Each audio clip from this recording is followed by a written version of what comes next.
When I was a kid, I loved cars. Still do. The 57 Cadillac Eldorado Brougham was the most advanced car in the world. Cost more than a Rolls. Hand-built with a stainless steel roof, cruise control, electric seats, and would you believe, air suspension. American iron. It's a passion Shannons understand. That's why they insure my daily drive, the caddy, my bike, even the house. Call Shannons on 13 46 46. Shannons, insurance for motoring enthusiasts. Gasolene is proudly brought to you by Shannons, insurance for motoring enthusiasts, and the following sponsors. I'm Michael Curzon, producer, creator of Gasolene. Hope you enjoy.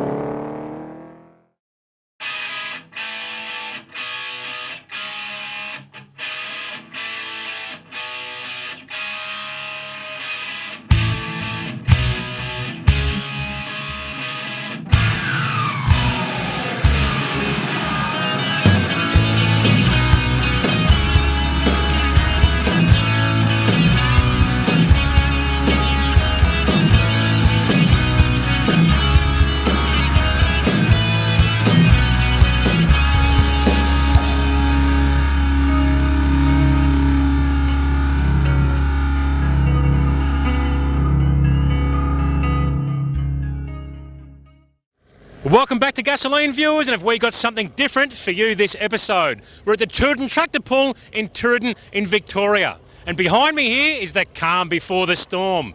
This 100-metre strip here is where some very angry tractors pull a huge heavy sled to see how far they can go down this strip. Sometimes mere centimetres can cover the top 10 tractors here. It's going to be an awesome event, and if it's power, big engines and massive torque you like, then stay tuned because you're going to love this one.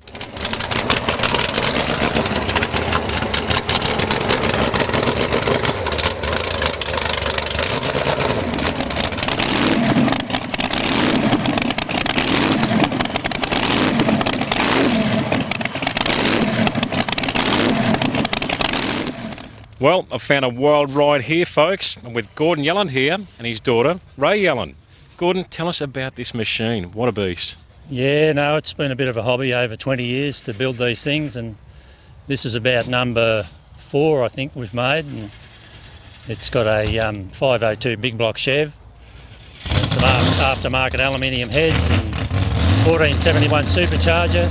It's got a centrifugal Molinari twin plate clutch, and a custom built TRB gearbox, which has only got one gear in it, and the differential's out of an F350 Ford with a Dana 70 needle roller hemisphere, which was built in the States. I drove for many years, but my daughter drives now and she's going good at it, so I'll just fix it and finance it and she can drive it.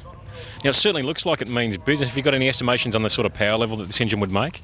Oh, probably 1200 horsepower conservatively. It's never been on a dyno, but I run 25 pounder boost and it's got a fair bit of spark and that. And no, it seems it's a good engine. And she's on methanol? Yeah, straight methanol. Uses a litre a second, and yeah, I love it. Love the smell of it. Love the sound of it. I'm addicted to the thing. Exciting stuff. And Ray, what's it like to drive this thing? It must be absolutely awesome. Yeah, I love the rush. I've been driving for about 15 years. And I've sort of just started off with a little small block Chev 350 and worked my way up to this, and yeah, it's go hard or go home. And what class does this vehicle actually run in? This runs in the open mini modified, which means you can run unlimited, like you can have blowers or superchargers or injection. Yep. Well, fantastic. I look forward to seeing you in action out there, and thanks for talking to us.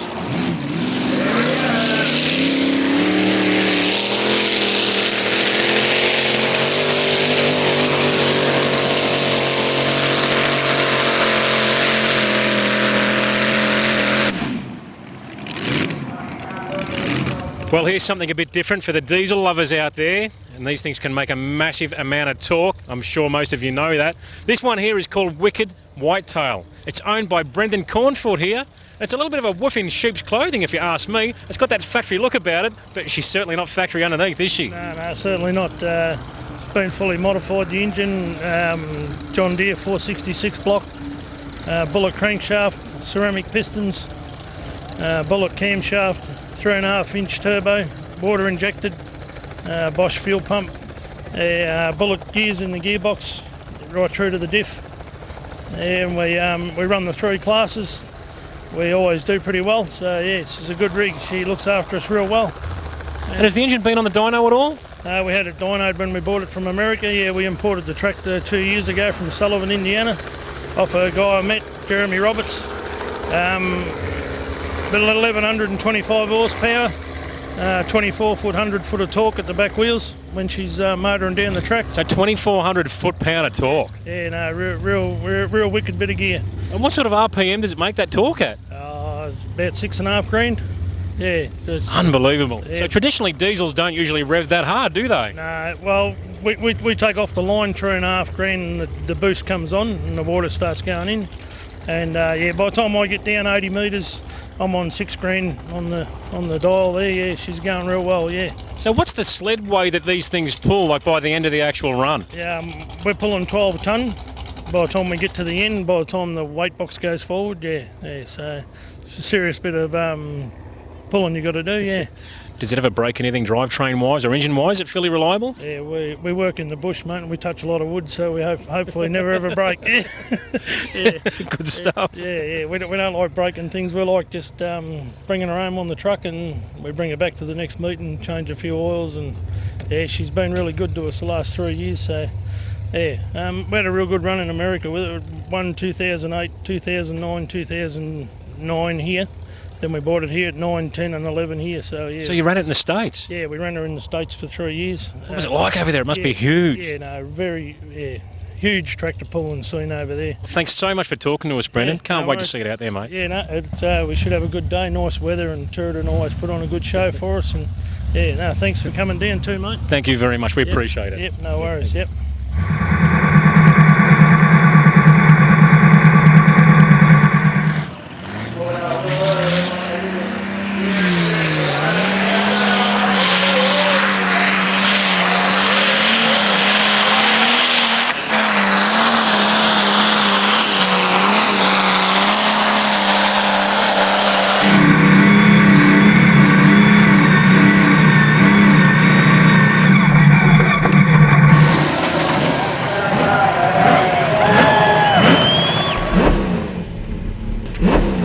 Now here's an event to mark on your calendar for 2013, the Gasolene Muscle Car Expo. There's never been an event like this one, where some of Australia's very best concourse American and Australian muscle cars come together under one roof.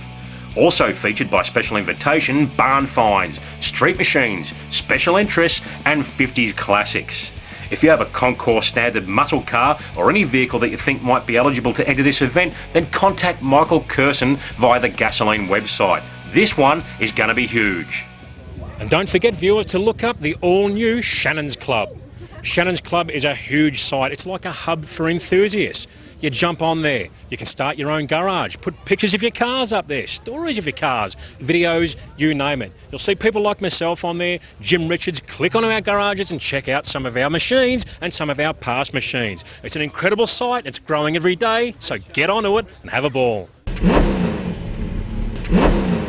We're the Gasolene Twins. Hope you're enjoying the show.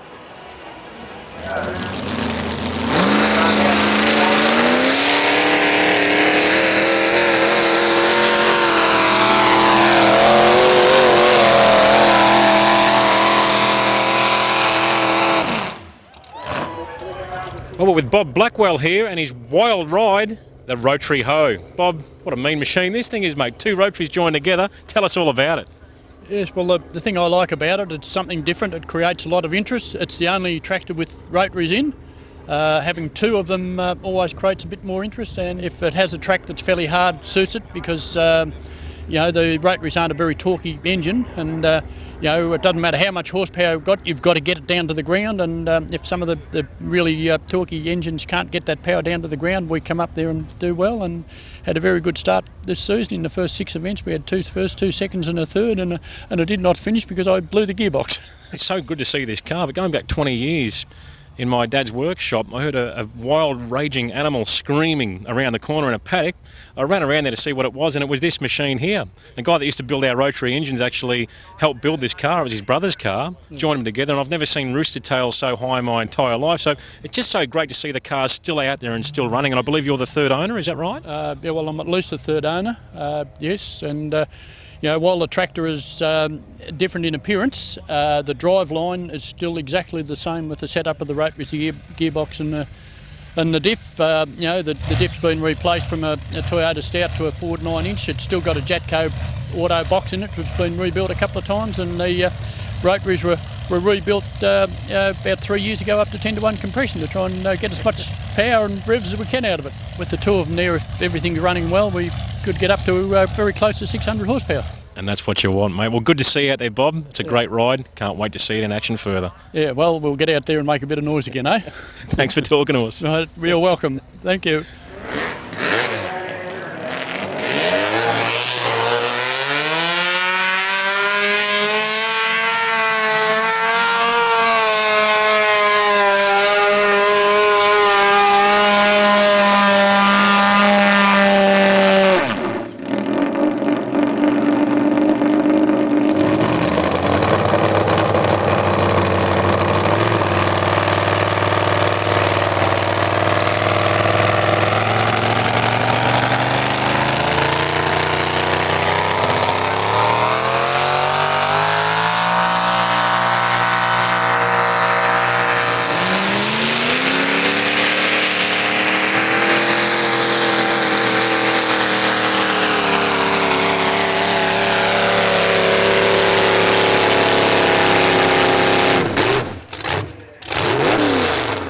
Well, we're back with Brendan Cornfoot again, and we're with a very important part of this tractor pulling competition, the static weight sled here. Brendan, tell us how this thing works. Self-propelled with a diesel hydraulic engine at the back there, which as you're going up the track, that weight box, it'll come forward at a certain speed with 2 or 3 gearboxes in there, which makes the speed. Once that box gets up near the end, it's obviously getting heavier and heavier and heavier and pushing down on your pan. Once that pan's digging in, you're digging dirt, which is building up on the front, and it's going to stop you. So basically over the 100-metre run, the further you get down the end of it, the heavier it gets and the harder it is on that tractor. At 85 metres, the box should be right up on you and you're working. Yeah. By the time you get down the end there, the tractor is screaming. Yeah, it needs every bit of it. yeah. And they have a different type of sled for the smaller mini-type tractors? Yeah, the mini tractors, they've got a different sled. Same principle. There's weights inside it. As it goes forward, the wheels go around, wind the box forward. Same principle. It just puts more weight on the front of the box, slows them down. Yeah. Well, thanks for that, Brendan. Yeah. I can think of no better test for an engine than this type of competition. Certainly a way to test that power plant out, isn't it? Yeah, it is. Yeah. Thanks for talking to us, mate. No worries. Thank you.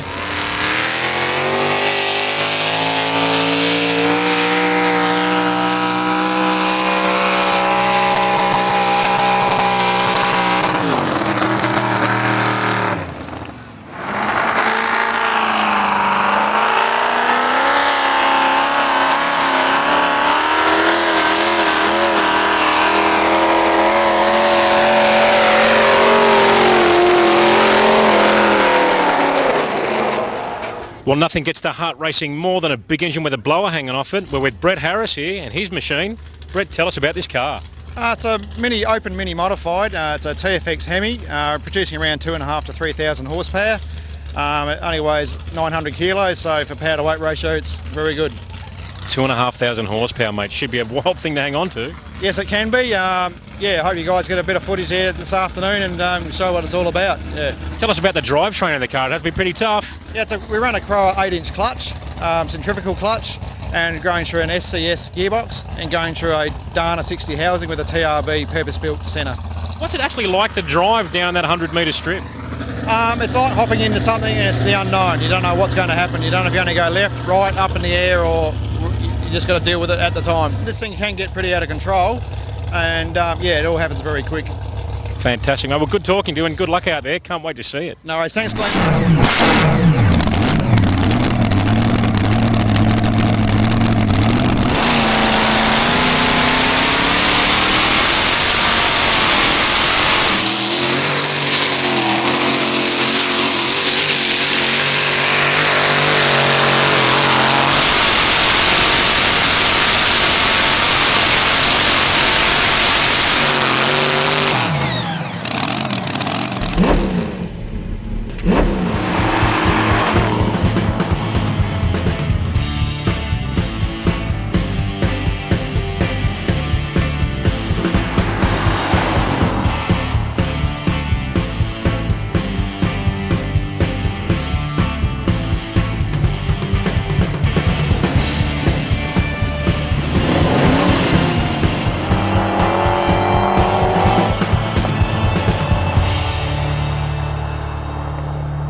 Well, we're back at Rockin Industries, and with over 60,000 high-performance part numbers on the shelf in here, I'm like a kid in a candy store.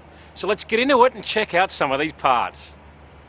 Now, whilst many of you out there may know of Aeroflow Performance products for their high-performance range of hoses and fittings, they also have a whole range of other performance products. And they're continuously developing those products too to suit all sorts of applications, starting with this LS series engine range here. This is one I really love, from VX to VY cooling system reservoir tank. Beautiful robotic welds, the quality is absolutely superb. They come with a standard type barb fitting, so they go into the original style hose. They also come with ORB fittings as well for custom plumbing. Then you've got these awesome looking full billet fuel rails here for the EFI application. And this is what I love here too, these remote coil mounts. Most of you may know that the coils are actually mounted on top of the rocker covers on the LS series engine. These mounts here actually allow you to mount the coils somewhere else in the engine bay. Makes the engine look a lot nicer and less cluttered. They've got an awesome range of billet alternator brackets, adapters to go from early throttle body to your big 90mm later style throttle body. This gorgeous looking power steering pump reservoir in full alloy with robotic welds. And this is a neat little device here too from Aeroflow. This adapter actually allows you to go into the rear section of the block. There's a couple of small holes in the oiling system on the block, a little plate that comes off. This actually bolts directly onto that unit and allows you to run an external oil cooler on the engine. Isn't that absolutely awesome? And check out these beautiful thermostat housings here. Aren't they sensational in a full range of colours? If you want to make a bit more horsepower, it's pretty hard to beat these large 90mm throttle bodies. Now, the other benefit is too, with your latest series of LS engines, they came with fly-by-wire. If you don't want fly-by-wire and you're doing a retrofit into an early model car, say maybe a HQ Holden with an LS conversion, you can bang these babies onto that great big manifold and use a good old-fashioned throttle cable. So if it's horsepower you want, or you want the look, then Aeroflow is definitely the go for your LS series engines. To download your free copy of the Rocket Industries and Aeroflow Performance Parts catalogues, go to the sponsor section at the Gasolene website. Click on the links and download away. With over 650 combined pages of performance parts and accessories, you're sure to find everything you need for your car. You've been watching Gasolene.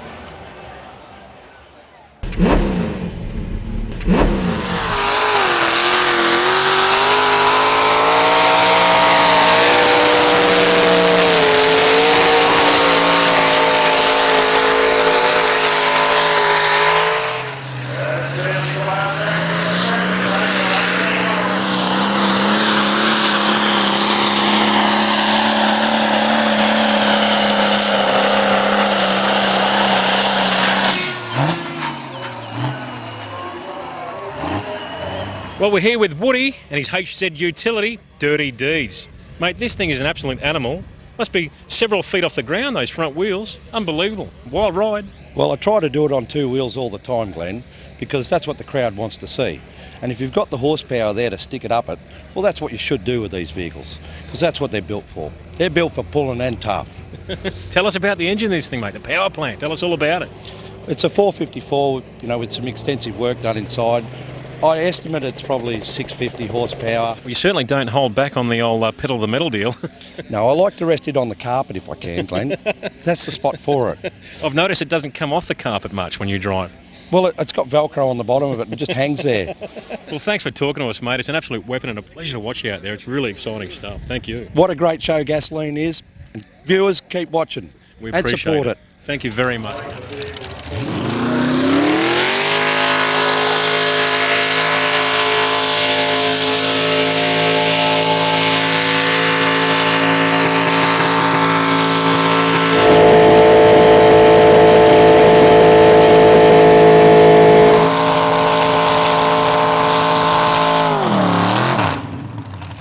Well, here's something unique. We're over with Murray Muncher, owned and driven by Richard Williams here, and what an engine this thing's got. I'll let you tell the viewers all about it, Richard. She looks like a pretty wild beast. Yeah, no, she is, yeah. It's an old motor out of an old World War II fighter plane, what they used to call an air cobra. Yeah, yeah, she's probably 70-something years old now, yeah. She's a V12? She's a V12 Allison, yeah, an American-built motor, and yeah, 1,710 cubic inches. Yeah, yeah, she's a weapon. So there's no shortage there when it comes to cubes. I'd hate to imagine the amount of torque this thing would make. Yeah, oh yeah, she has a go. She'll use a bit of bloody, choose a bit of juice, but yeah, not much for our little job, but yeah, but no, good fun. Have you had much success with the tractor at all? Yes, yeah, oh yeah. There's only 3 of us in our class, so we're pretty competitive, all 3 of us, but one of us is out for the year, so there's only me and the Riverina Screamer now, and Joe's got about 800 or 1,000 horsepower on me, but I still beat him every now and again, but I think he's in front at this stage for the year. So you're the underdog? Yeah, that's right, yep. It'd take a pretty tough drivetrain for this thing to hang in there. Yeah, it's got a old Road Ranger gearbox, and it goes into an old 44,000 pound Blackwell diff, yeah. So do you shift any ratios, or is it just single speed? No, we just stick her in one gear and go like hell. Just hang on and go. Well, mate, what an animal. Thanks so much for talking to us. I can't wait to hear this thing. No worries. Good on you. Thank you. Yep.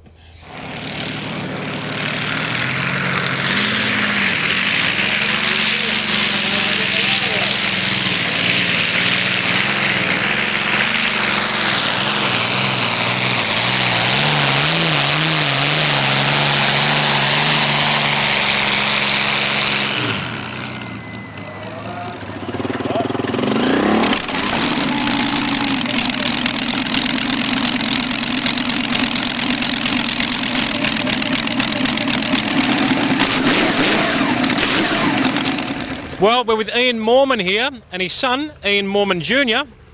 What a machine this thing is, mate. Triple engine V8 package. Tell us all about it.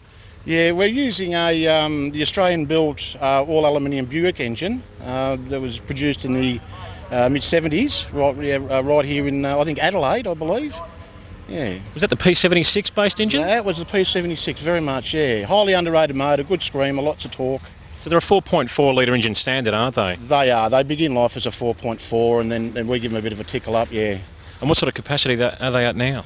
They're 5 litre at the moment, but there's still a lot of development to go. Yeah. And what sort of horsepower are these engines making combined? Oh, look, combined we're conservatively just over 900, but there's still a lot to go. You know, to get them up around 14 to 15 is quite achievable. But first we've got to make it reliable. And Ian Jr., what's this thing like to drive? I hear you're the pilot. Yeah, no, it's unbelievable, mate. It's unlike anything you've ever done before, like motorbike riding. Yeah, it's just in its own league. And have you had much success with the car at all in its class? As Dad said before, you know, still a lot of development to go, but we're clawing our way forwards. You know, we're getting there. Good stuff. Well, fellas, good luck out there, and I can't wait to see this thing in action. Thank you. Thank you. Thank you.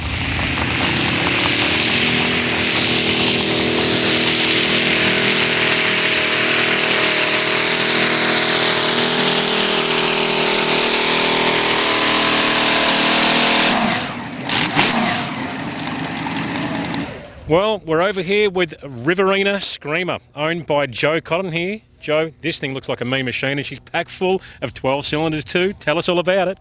Yeah, 27 litres, mate, 27 litres. We've got electronic management system on there, fuel injection ignition, and beautiful turbos, twin turbos, and quad cams. We've had a lot of development in this engine. It was a bit of a heartache. She's a Rolls-Royce based engine? Yes, it's still Rolls-Royce. It's not the Merlin, is it? It's the tank version. That's right, yeah. They had a lot of engines left over, I think, after the Second World War, and they went in the Centurion tank. And the Centurion tank really wasn't completed until about 1947. So they used a lot of the excess Merlin parts and derated them. They only wanted 600 horsepower. So it suited us. We didn't want a supercharger, we wanted turbos, so we were able to get our boost that way very efficiently. And you're not wasting all that energy to drive the turbo. You're using exhaust gases. It's more power, isn't it? Well, that's right. Some of the aircraft boys, they have aircraft racing with the Merlin, and they're talking 3,500 horsepower, but there's 500 horsepower to drive the blower. And we're not, I know we're not free, but we're not far off free. Now I hear that the boys, the Murray Muncher over here, can sometimes give you a little bit of a hard time. Is that right? Oh yeah, no, don't worry about that. Allison's a beautiful motor. He's complaining about a horsepower disadvantage, but he reckons he still gets up sometimes. Oh yeah, don't worry about that. Richo, he's always there. Don't worry. It's the V12 club today. It's a shame we haven't got Plum Crazy here. He's the 3454 Chevs, and he's been giving us a horrible hard time. We've been really chasing him, and we've actually, it's the 4th year we've been Australian champions, so we're starting to get the rungs on the board finally. Well, mate, it's a great result, and thanks so much for talking to us, John. I can't wait to see this thing out there. Yeah, good on you, and welcome you to Tooradin, and I hope you come to many, many more tractor pulls. We love your show. Well, I look forward to it. Thanks very much for having us here. Good on you.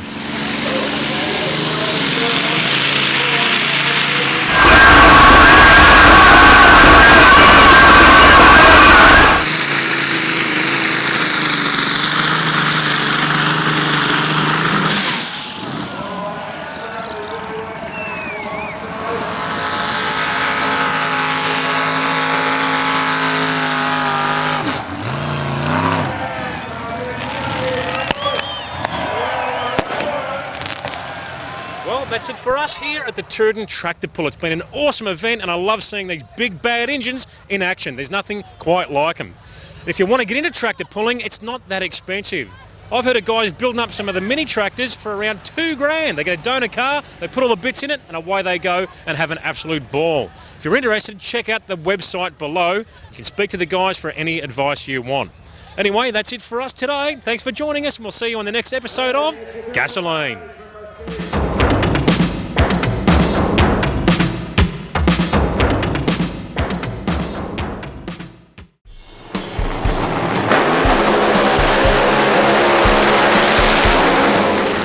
And remember, viewers, if you want to see past Gasolene episodes, go to shannons.com.au. Click on the Gasolene link and enjoy. And remember, this is a whole new season of Gasolene with new episodes every Tuesday night, 8:30 p.m, Australia-wide. Gasolene is proudly brought to you by Shannons, insurance for motoring enthusiasts, and the following sponsors. I'm Michael Curzon, producer, creator of Gasolene. Hope you enjoy.